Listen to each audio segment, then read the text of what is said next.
Tchau, e pessoas que mandam mensagem, tá fala, se não sabe, de youtuber, sem pressa. Mas tem cá mais de ano, e que eu não vi no YouTube, que eu sabia dele.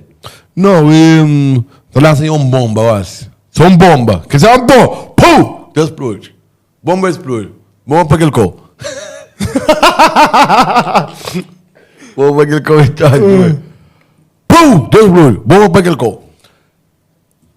E a mãe não sem pressa. Não tinha uma malícia ali. Falei, mano, a pouquinho se preocupa com o bolo de massa. Eu falei, ó, bem a chão. Vai o eco hoje. Mas sem pressa, se lá do bem. Com o amor civil que encontra, um beijo nessas casas do bem, vai o eco seu outro. Mas sem pressa, no relacionamento. E para que é que insiste um relacionamento bem ficado? Que é que negócio, pode.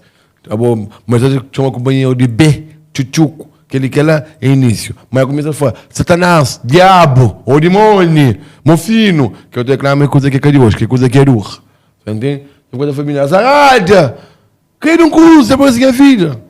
Então, naquele coisa, sem pressa, com aquele alguém ali, relacionamento que é de hoje. Que é aqui? Ele com o diabono. Diabono? Sem pressa, você está namoro com o diabono, você está no Dubai, por isso que tudo doce, se afastado de rede social. Me tenho certeza, Léo. O mero amor mixa lá, que eu disse ali.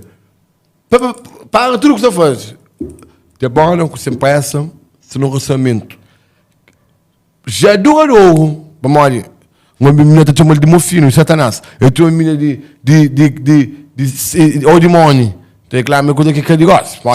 Bebê, cresceu, chuchuco, e morzinho, presente de Deus. Mas começa a chamar de demônio com Satanás, é coisa de gosto. Mas foi bom, essa feliz, quem se preocupa, nem com o diabólico, nem com sempre essa, mano. E um hashtag lá, temos um hashtag lá, hashtag meu casal.